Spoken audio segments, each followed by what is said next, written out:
I have given him the eyes to see with, if he will, the hourglass eyes of the sorceress Raylana.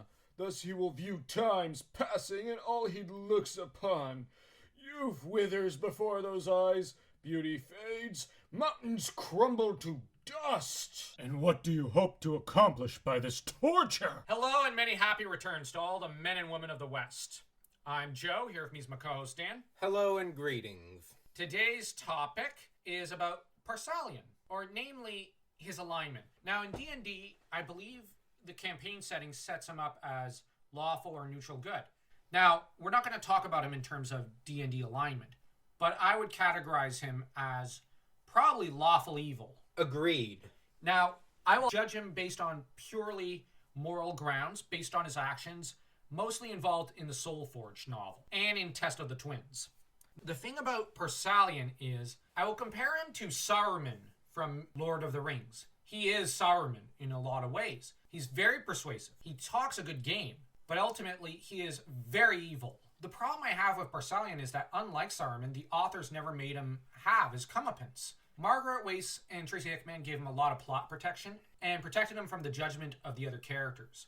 And this is something that's problematic because the character is a villain. He's not a heroic character. I'd rank him as probably the fifth most evil character in all of Dragonlance's history. And that's quite something, considering the only ones I'd rank as more evil than him are Takesis. First, there's the King Priest ahead of her, of course. You have Galen Dracos right behind her. You have Lord Soth, then you have Par-Salian. Now, during the test at this time, there was a lich called Feaston Dantalus who was living within another plane of existence, and he'd come out during the test to devour the occasional student. Par-Salian knew this and was chucking as many students as he could at Feaston Dantalus. Hello, why are you throwing him students to feed him? That raises so many questions. And I wonder if he was really in league with him to an extent. The main crux of my argument here is going to rely on one major point or two. The first point is the nature of the test is that it's supposed to remain private between those conducting the test and those experiencing the test. And Par-Salian peeks inside, when he's probably not supposed to, and shows it to Caramon. His motive, as he puts it, is to sever the bond between the brothers. Why would he need to sever the bond between the brothers? Well, it's not healthy. Yes, but here's the thing. They are still family. This is none of Par-Salian's business, severing the bond between the two. Now, I wonder, why would he need to do that? Well, he's trying to forge Raistlin into his weapon. Now, there are two main energy sources, I would argue, to a person's will to an extent in stories like this. Typically, it's either hate or love. Now, love will last for millennia in terms of energy sources to an extent. Like, you look at Gandalf. He's filled with pity and love for all things. Great does his power run, thanks to that. Now, hate will burn out eventually, and that is Par-Salian's hope. He wants Raistlin to burn out so that once Raistlin's done destroying Takesis' armies, he'll kill Raistlin and claim the credit. That is Par-Salian's goal from the very beginning.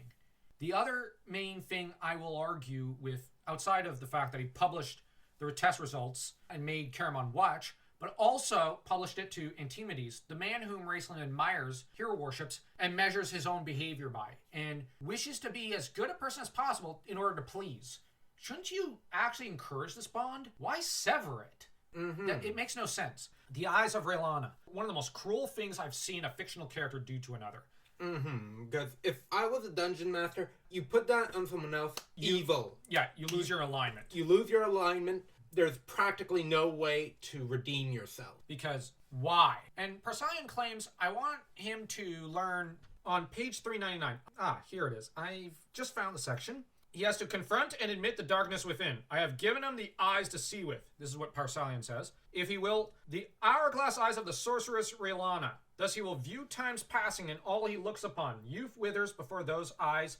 Beauty fades, mountains crumble to dust. Rightly so, Antimides claims it's torture, although Antimides is a pretty big hypocrite considering he just races back to his friendship with Par-Salian within the year. To pierce his arrogance, says Par-Salian again, to teach him patience, and as I said, to give him the ability to see inside himself, should he turn his gaze inward. There will be little joy in his life, but then I foresee little joy in anyone in Ancelon. I did compensate for what you deem my cruelty, however.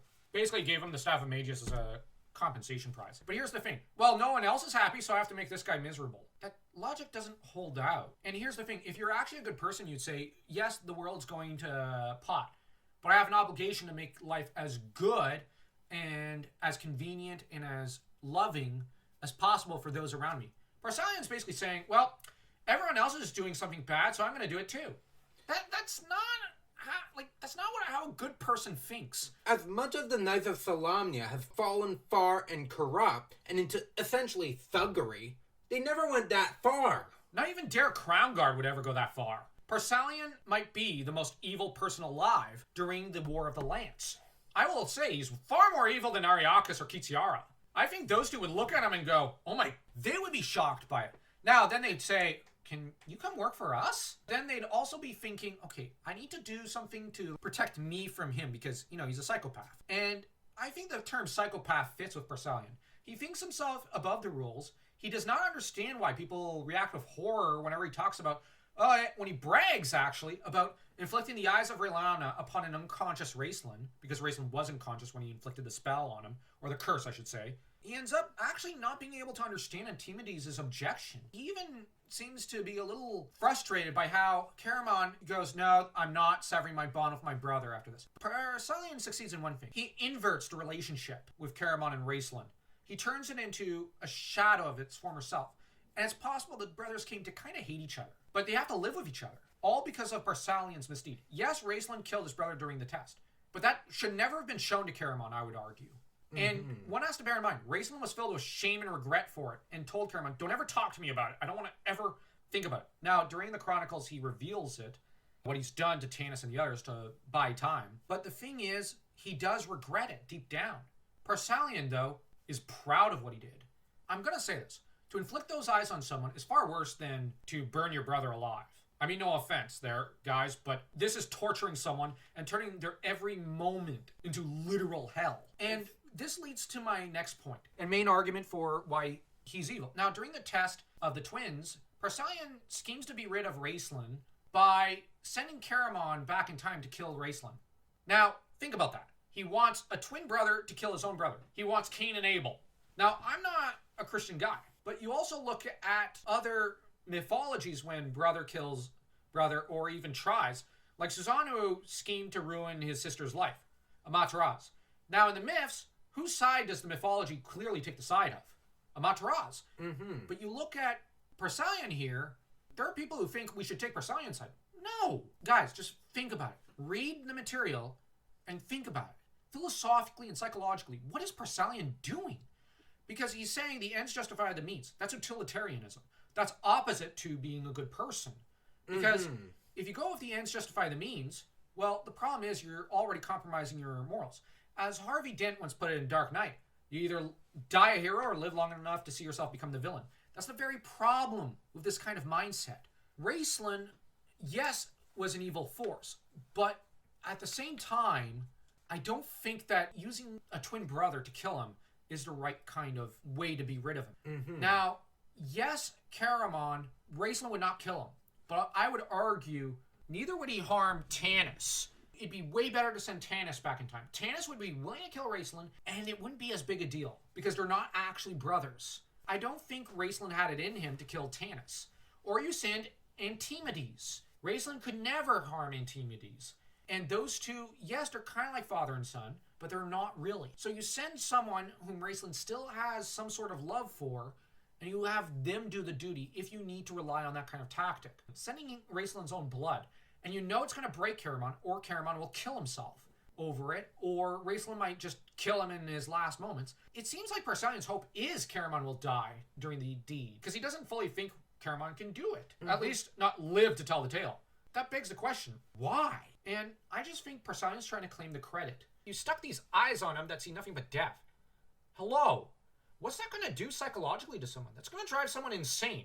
You cannot learn compassion that way. It is almost physical impossibility to do so. And yet, he's convinced this is a bright idea. And like I said, Par-Salian is insane. There's no way he is sane. He shows mystification and shock when people object to what he's done and say, what the hell is the matter with you? Caramon says that, Antimides say that. His reaction to morality is one of confusion. Now, if we look at the robes as not being good, evil, and whatnot, we look at it as, yes, you have neutrality, but you have light and dark. This actually means you can be evil and in a white robe. Just as the King Priest of Istar was able to use holy magic, whilst being probably the most evil person in Krynn's history. But you look at Black Robes, they are capable of some good. I would argue Dalamar has done some good. I don't like Dalamar too much as a character. He's not my favorite, but he's not my least favorite. But Dalamar does pull through at a few points. Dalamar does do some good, but that's not consistent with his robes. If you just look at it as weird view of just good, middle, and evil. No, it's, I would argue, light, neutrality, and darkness in a yin-yang style. And Dalamar is wielding dark powers, but there are times when he does good. I'd argue he's more neutral in a lot of ways. Par-Salian, I would argue, is pure evil, but using the powers of light. And this makes him a very terrifying force. So, in your campaign settings, you guys should probably bear in mind, this guy's a psycho.